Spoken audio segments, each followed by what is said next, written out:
My name is Shereen Siewert. I am a longtime journalist. I'm the founder and publisher of Wausau Pilot and Review. I also work for Wisconsin Public Radio in a different capacity.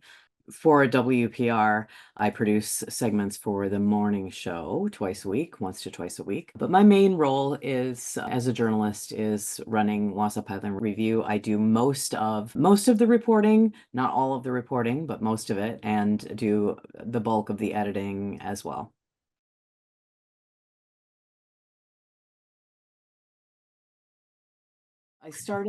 I went into journalism a little bit later in life, had a previous career in radio and commercial radio. But when I was 40, I decided to finish a degree in journalism and I started to work for the Wausau Daily Herald. That was my first journalism job. First covered the South Metro beat and quickly moved into crime and courts. So crime and courts was really my big thing at the Wausau Daily Herald. And then I moved into the USA Today investigative team for the state of Wisconsin and worked on some larger scale projects for USA Today Wisconsin.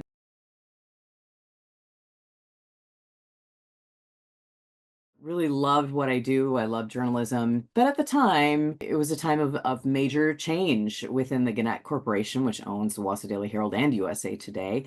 And they were trimming down staff. They were working on something they called the newsroom of the future, which basically meant fewer reporters and fewer communities covered. Everything changed. And I became really frustrated with the lack of local news in our community. Kept seeing that newspaper shrink, kept seeing the staff shrink.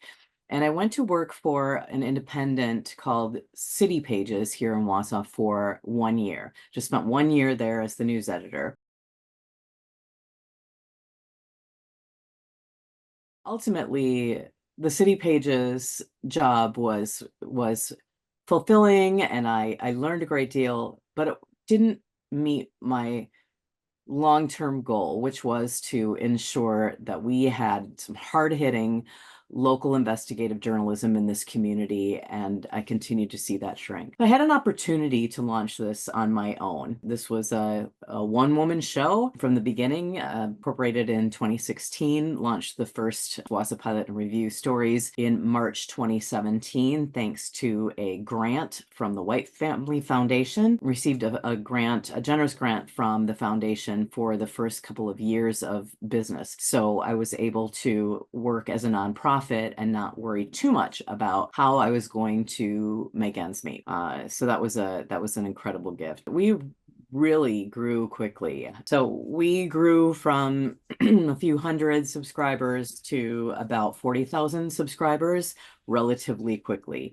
And that's about where we sit today. The best part of it is knowing that you are making a difference in your community, knowing that you are telling your community stories. There are things that we've reported on that have resulted in state mandated environmental cleanups, for example, things that would not have happened had it not been for our reporting. We were able to show that there was contamination in a city park that children were playing in, that families were playing in, and it was significant contamination.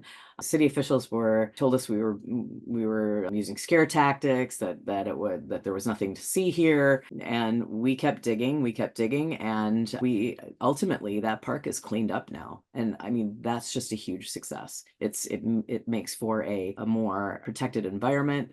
It makes for a safer community, a safer neighborhood for children, for their families. I mean, really, really proud of that work.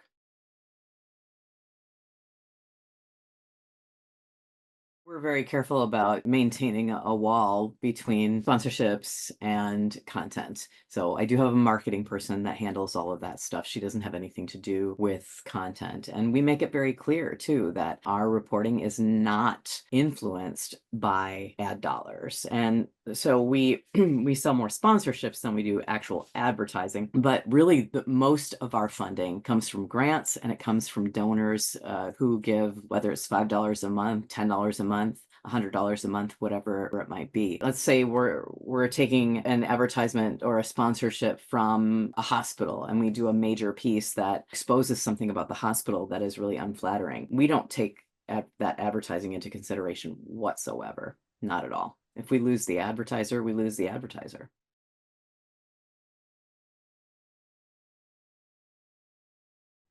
Back in 2021, Marathon County was embroiled in a controversial discussion over a proposal that would have declared Marathon County a community for all, basically saying this is a community without hate. This is a community that welcomes people from all walks of life, all backgrounds, all sexuality, gender, religion, background. None of it matters, that we are a welcoming community. And it generated so much controversy that every meeting was just packed with people who were speaking either for or against it. Passions were high on both sides of that issue. The New York Times sent a reporter here and covered it themselves. During one of the meetings, we learned after the meeting that a gentleman had used a homophobic slur in reference to a 13-year-old child who was there to speak in favor of the resolution. We didn't initially name him because it's not something that you heard on camera, but we did our independent investigation after we were tipped off that it was somebody who was very well known. We ultimately did publish his name and didn't hear anything for weeks from him. Weeks. Just normally if you write something about somebody and they don't like it or they take exception to it, they pick up the phone or they email you right away and they let you know, hey, we want a retraction, we want a whatever. That did not happen until we got a formal letter from an attorney demanding an apology, a retraction, and $200,000 to his client. And that's how that started.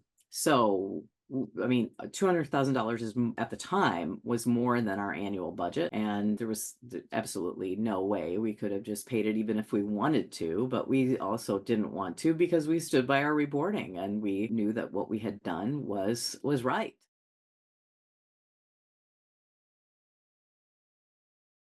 We struggled to find an attorney that we could afford because it's really hard to find somebody as a journalist to represent you in these types of cases. But we were fortunate enough to hire a fantastic law firm that worked with us, and yeah, they sued us. We were sued, and we went through years of struggle. We deposition after deposition, filing after filing, discovery. It was an exceptionally stressful situation, and at every turn, at every time during a deposition, something went in our favor. I felt like, okay, that's got to be enough, right? And my attorney would say, well, I'll talk to the other side, we'll see. And the answer was always no. That his client is dug in. We're in this for the long haul. So ultimately, our attorney had enough evidence in our favor to ask for a summary dismissal of the case at the circuit court level. And I mean, keep in mind, we had multiple sworn affidavits from people who had heard the statement. We had, we had what we needed, and the circuit court ruled in our favor. But that wasn't the end of it. Then Senator Tomczyk appealed, and appealed it to the 3-panel appeals court in our area, and we had to go through it again. Ultimately, we had some more legal help come on board after a New York Times story about this case came out a little over a year ago. It was August 2023. That story came out, and we had some First Amendment attorneys jump on board to help as co-counsel in our case, and our brief was really solid. Our response to it was exceptional, I felt. And ultimately, a little over a month ago, the 3-panel appeals court did uphold the circuit court's decision, so dismissing the case. Senator Tomczyk did have 30 days to decide whether or not he wanted to appeal to the state Supreme Court, which could have ultimately put this in the hands of the US Supreme Court, but that deadline has passed and the case is now over. But it has done a great deal of damage, has cost us nearly $200,000, and it's been an emotionally trying time. And it came at a time that was especially emotional and difficult in my family personally. My sister was dying of cancer. She ultimately died in August 2022. My stepfather died of COVID a couple months before that. The day I got the call saying that the appeals court had ruled in my favor, I was meeting with a hospice coordinator to put my mother in hospice. She died just a few weeks ago. So there were a lot of things going on during this time that just just made it a very difficult time on top of what was going on with this lawsuit. But we did see a lot of support from the community. We saw a lot of support nationally. Of course, we also got plenty of hate mail and some pretty threatening emails and letters, but that's par for the course. And we are continuing on to do what we set out to do.